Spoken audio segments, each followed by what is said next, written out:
وہیں باموجب فرمان کے پریزاد چاروں سمت پراگندہ ہوئے، بعد دیر کے اس شہزادے کو میرے پاس لائے۔ میں نے شکر خدا کا کیا اور اپنی گود میں لے لیا۔ اپنی بیٹی سے زیادہ اس کی محبت میرے دل میں پیدا ہوئی۔ جی نہیں چاہتا کہ ایک دم نظروں سے جدا کروں، لیکن اس خاطر بھیج دیتا ہوں کہ اگر اس کے ماں باپ نہ دیکھیں گے تو ان کا کیا احوال ہوگا، لہٰذا ہر مہینے میں ایک بار منگا لیتا ہوں، کئی دن اپنے نزدیک رکھ کر پھر بھیج دیتا ہوں۔ انشاءاللہ تعالیٰ اب ہمارے تمہاری ملاقات ہوئی، اس کی خدائی کر دیتا ہوں۔ موت حیات سب کو لگی پڑی ہے، بھلا جیتے جی ان کا صحرا دیکھ لیں۔ بادشاہ آزاد بخت یہ باتیں ملک شہبال کی سن کر اور اس کی خوبیاں دیکھ کر نہایت محظوظ ہوئے اور بولے، پہلے ہم کو شہزادے کے غائب ہو جانے اور پھر آنے سے عجب عجب طرح کے خطرے دل میں آتے تھے، لیکن اب صاحب کی گفتگو سے تسلی ہوئی۔ یہ بیٹا اب تمہارا ہے، جس میں تمہاری خوشی ہو سو کیجیے۔ غرض دونوں بادشاہوں کی صحبت مانند شکر شیر کے رہتی اور عیش کرتے۔ 10-5 دن کے عرصے میں بڑے بڑے بادشاہ گلستان ارم کے اور کوہستان کے اور جزیروں کے، جن کی طلب کی خاطر لوگ تعینات ہوئے تھے، سب آ کر حضور میں حاضر ہوئے۔ پہلے ملک صادق سے فرمایا کہ تیرے پاس جو آدمزاد ہے حاضر کر۔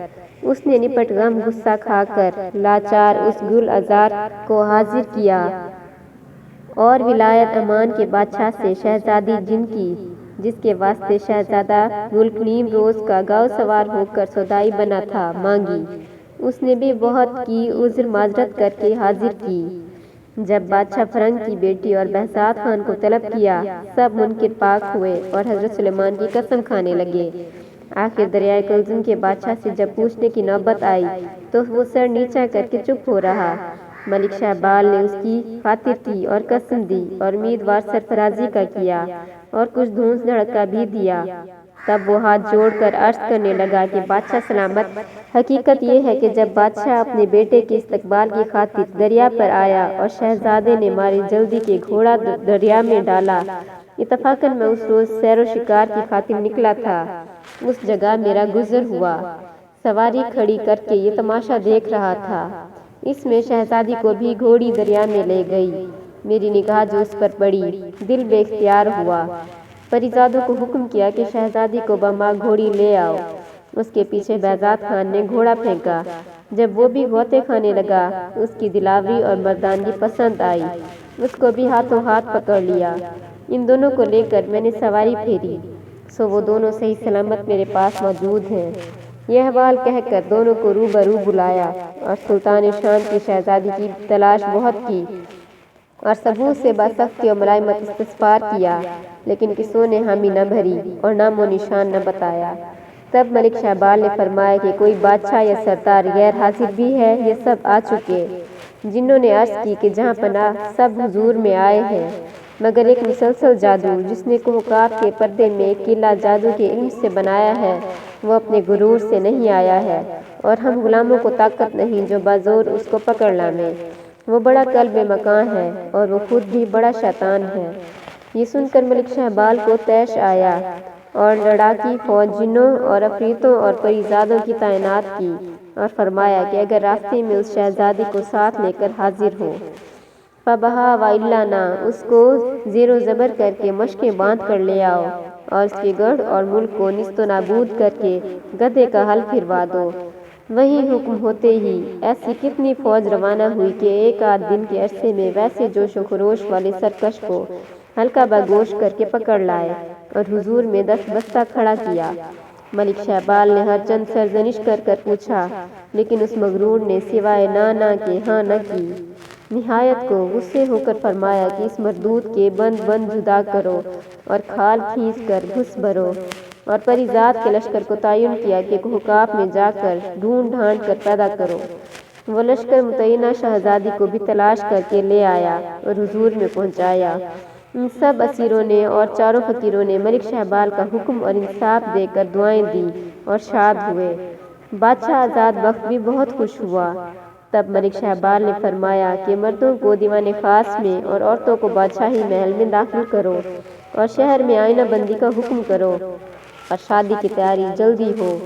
گویا حکم کی دیر تھی، ایک روز نیک ساعت اور مبارک مہورت دیکھ کر شہزادہ بختیار کا عقد اپنی بیٹی روشن اختر سے باندھا اور خواجہ زادہ یمن کو دمشق کی شہزادی سے بیاہا اور ملک فارس کے شہزادے کا نکاح بصرے کی شہزادی سے کر دیا اور عجم کے بادشاہ زادے کو فرنگ کی ملکہ سے منسوب کیا اور نیم روز کے بادشاہ کی بیٹی کو بہزاد خان کو دیا اور شہزادہ نیم روز کو جن کی شہزادی حوالے کی اور چین کے شہزادے کو اس پیر مرد اجمی کی بیٹی سے جو ملک سعدی کے قبضے میں تھی کفدہ کیا۔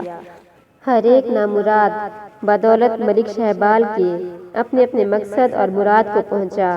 بعد اس کے 40 دن تلک جشن فرمایا اور عیش و عشرت میں رات دن مشغول رہے۔ آخر ملک شہبال نے ہر ایک بادشاہ زادے کو گھر اور سوغاتیں اور مال اسباب دے دے کر اپنے اپنے وطن کو رخصت کیا۔ سب بخوشی و خاطر بخیر و عافیت جا پہنچے اور بادشاہت کرنے لگے، مگر ایک بہزاد خان اور خواجہ زادہ یمن کا اپنی خوشی سے بادشاہ آزاد بخت کی رفاقت میں رہے۔ آخر یمن کے خواجہ زادے کو خانسامہ اور بہزاد خان کو میر بخشی شہزادہ صاحب اقبال یعنی بختیار کی فوج کا کیا۔ جب تلک جیتے رہے عیش کرتے رہے۔ الہی جس طرح یہ چاروں درویش اور پانچواں بادشاہ آزاد بخت اپنی مراد کو پہنچے، اسی طرح ہر ایک نامراد کا مقصد دلی اپنے کرم اور فضل سے بڑھ لا۔ بطفیل پنجتن پاک دوازدہ امام چہاردہ معصوم علیہم الصلاۃ والسلام کے آمین الہ العالمین۔ جب یہ کتاب فضل الہی سے اختتام کو پہنچی، جی میں آیا کہ اس کا نام بھی ایسا رکھوں کہ اس میں تاریخ نکلے۔ جب حساب کیا تو 1215 ہجری کے آخر سال میں کہنا شروع کیا تھا، باعث عدم فرصت کے 1217 سنہا کی ابتدا میں انجام ہوئی۔ اس فکر میں تھا کہ دل نے کہا باغ و بہار اچھا نام ہے کہ ہم نام و ہم تاریخ اسی میں نکلتی ہے، تب میں نے یہی نام رکھا۔ جو کوئی اس کو پڑھے گا گویا باغ کی سیر کرے گا، بلکہ باغ کو آفت خزاں کی بھی ہے اور اس کو نہیں، یہ ہمیشہ سرسبز رہے گا۔ مرتب ہوا جب یہ باغ و بہار، تھے سنہ 1217 در شمار۔ کرو سیر اب اس کی تم رات دن، کہ ہے نام و تاریخ باغ و بہار۔ خزاں کا نہیں اس میں آسیب کچھ، ہمیشہ تر و تازہ ہے یہ بہار۔